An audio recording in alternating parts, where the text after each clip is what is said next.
ठीक है राहुल, मैं जा रही हूँ और बर्तन रखे हैं, प्लीज वो भी साफ कर देना। ठीक है। अच्छा सुनो, बोलो। वो तुम्हारी सैलरी आ गई क्या?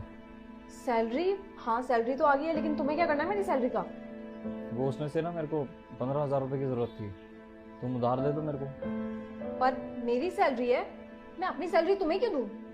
वो क्या है ना, इलेक्ट्रिसिटी का बिल भी भरना है और मेरी कार की ईएमआई भी जाएगी, तो इसलिए चाहिए थे पैसे। तो अभी तुम मेरे को दे दो, जब भी मेरी सैलरी मेरे पास आएगी मैं तुम्हें दे दूंगा। क्यों? क्यों? ये मेरी सैलरी है, मैं अपनी सैलरी तुम्हें क्यों दूँ? और वैसे भी तुम भी तो कमाते हो ना, तो तुम अपनी कमाई से घर खर्च नहीं चला सकते? अंकिता, तुम्हें याद है जब तुम्हारी जॉब लगी थी तब तुमने क्या कहा था मुझसे? राहुल, मेरी जॉब लग गई। अरे वाह, कॉन्ग्रेचुलेशन अंकिता। तुम्हें पता है, तुमने कहा था कि मेरी जॉब जरूर लग जाएगी इस कंपनी में, और देखो तुम्हारा बोला हुआ बिल्कुल सच हो गया। तुम्हें पता है कितनी सैलरी दे रहे हो मेरे को? पूरे 25,000 रुपए। राहुल, अरे क्या बात है अंकिता, तुम्हारी मेहनत तो रंग लाई। और मुझे पता था अंकिता, इतने टाइम से तुम मेहनत भी कर रही थी, इस कंपनी में तो तुम्हारी जॉब लगनी ही थी ना। Thank you so much Rahul. और हाँ, अब से ना तुम्हें तुम्हारी सैलरी खर्च करने की कोई जरूरत नहीं है। क्यों? क्यों? ये भी कोई पूछने वाली बात है राहुल? तुम्हारी पत्नी जॉब कर रही है, अब तुम्हारी पत्नी पूरा का पूरा घर खर्चा चलाएगी, और तुम ना अपनी सैलरी सेव रखना, तुम्हारे बुरे वक्त में काम आएगी। और हो सकता है हमें तुम्हारी सैलरी की कभी फ्यूचर में जरूरत पड़ जाए, तब काम आ सकती है ना। जब तक मैं पूरा हैंडल कर लूंगी, तुम्हें चिंता करने की कोई जरूरत नहीं है।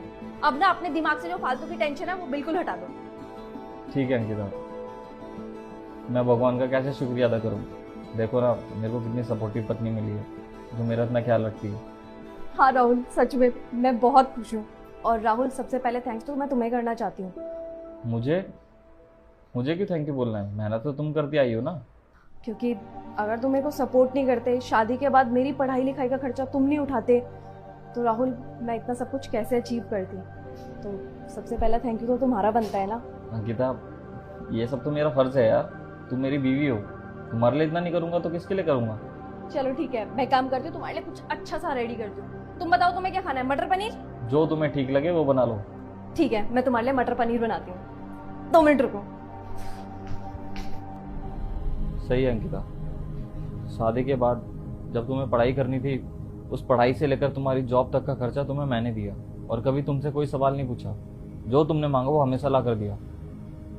तुमने ही तो कहा था ना अंकिता, तुम्हारी सैलरी तुम सेव रख लेना, तुम्हारे फ्यूचर में काम आएगी। और आज फिर तुम 15,000 रुपये के लिए मेरे को ऐसे ताने दे रही हो।